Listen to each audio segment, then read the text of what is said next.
Looking for the right quarterback to lead your fantasy football team to victory in week 8? We've got you covered. Talk about our top must starts and some must sits for week 8. Before we get going, guys, hit that subscribe button. Give us a thumbs up if you like what you see. And don't forget to click that little bell so you get the latest every single week. So, Chris, at this point in the season, when you're picking a quarterback to stream, because you got to cover for guys who are on, by like Kyler Murray and Deshaun Watson this week, do you look more at their production, season stats so far? Or are you basically just looking at the matchup defensively? Both. I mean, definitely the matchup matters, but a little foreshadowing here. So look at Jimmy Garoppolo. He's playing Seattle this week. Best possible matchup. But I wouldn't want to play Jimmy Garoppolo because Jimmy Garoppolo might go out there and not throw a single touchdown because they may, just use the running backs. They may give end arounds to Brandon Ayuk, right? He may not even have to throw a touchdown in this game, or he may just throw one touchdown and not a lot of yards because that's just what the 49ers do. So you got to look at both. You can't just look at the matchup and think, oh, I'm playing him. You got to definitely look at both.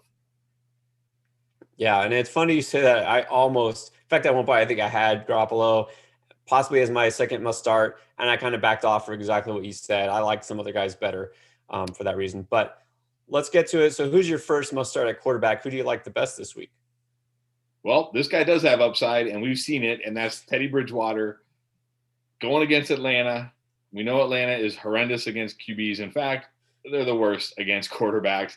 And in week 5, he threw for 313 yards and had 2 touchdowns in the game.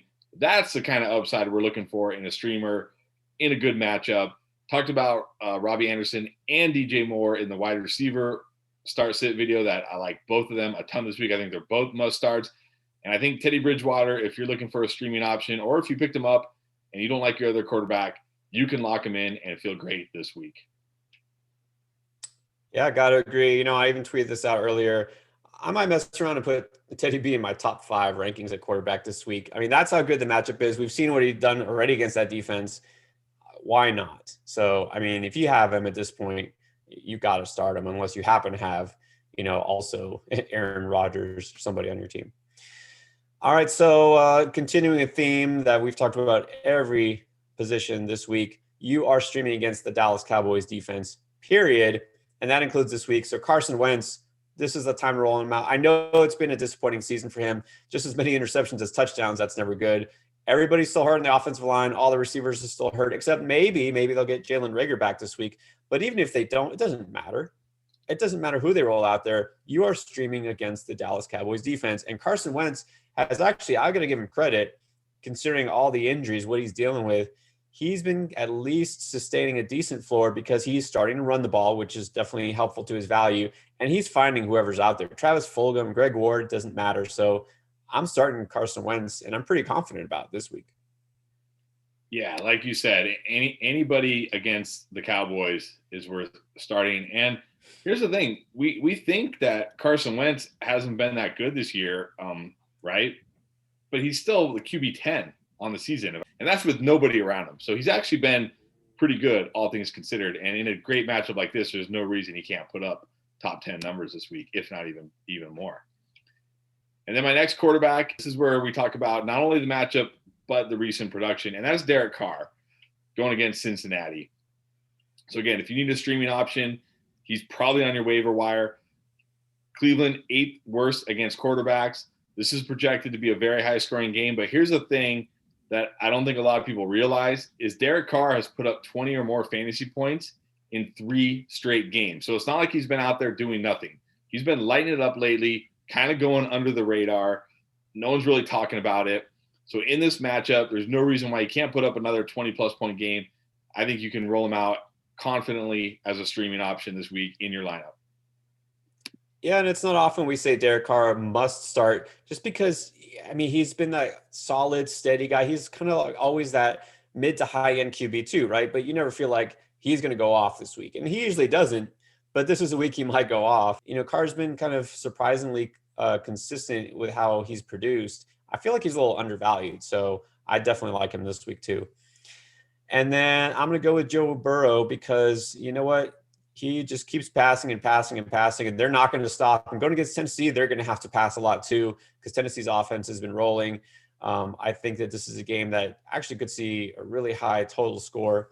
Um, the only thing with Burrow has been the touchdowns haven't really been there. He only got 9 on the season, and Joe Mixon being out, you think, well, that might hurt. It just means he's going to pass more, right? So that's actually a good thing for Burrow. If they can just get a little bit more efficient, the bad news with the Bengals is that their kicker is leading the league or tied for the league lead in field goals, which means they're not scoring as many touchdowns as they could or should. If that starts to turn, it's turning around a little bit the last couple of games, and I think Burrow is getting more comfortable. Obviously, I feel like he could keep taking steps forward, so he's pretty solid, locked in to me, low end QB1. So again, you're trying to replace one of those starting guys. He's probably one of the first options you should turn to as a streamer. Yeah, I love Burrow this week, and I agree that the touchdown regression is coming, and that's the positive, right? To the positive way. He should have more touchdowns than he does, and you got to think it's coming sooner or later. Absolutely. Let's go the other way. Some negative regression maybe coming for these guys. Maybe you would consider them on a typical week, but not so much this week. So give me the bad news on one of your must sits for quarterback. Yeah, I'm going with Drew Brees against Chicago. That defense is no joke. Jared Goff is the only QB this year to throw for more than one touchdown against this defense last week. And we're talking about Drew Brees missing. We talked about it. He might be down 3 receivers, his 3 top receivers here, right? He's got Jared Cook, he's got Alvin Kamara, and that's basically it, right? Nobody else, unless you like Traquan Smith or something like that. So he's going to need, Alvin Kamara to catch a dump off in the backfield and take it to the house, or he's going to need Jared Cook to make some kind of play in the end zone. I could see him having a touchdown.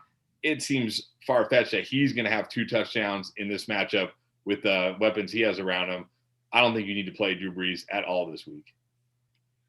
Yeah, he's definitely not a must start each week by any means, even with, healthy receivers. It doesn't matter. That's just not an offense that's going to want to stretch the field like it used to. Brees is just kind of that safe, boring game manager, and that doesn't win you games in fantasy. Sorry.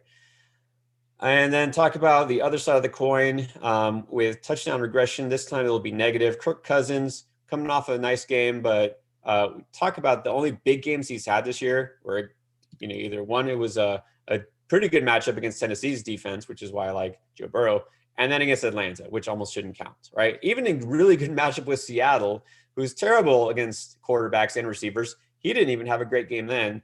With Dalvin Cook coming back, they're going to try to run the ball, take pressure off that defense, which is going to be probably the second worst behind Dallas this year, because they're also getting rid of all their pieces, of the few good pieces they had.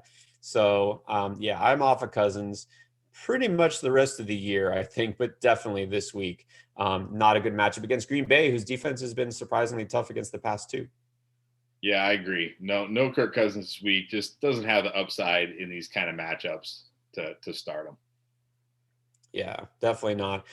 Always got to look at the matchups, right? You can't just pick and say, okay, this guy's got a lot of points. This guy. We break this down each and every week. Look at the matchups, look at the production, look at the trends. That's why we're here to help you win. Go check out our other episodes. We talk about running back, wide receiver, tight ends, and all sorts of other things. If you hit subscribe and that little bell, then you'll see what I'm talking about. All right, guys. Thanks for watching.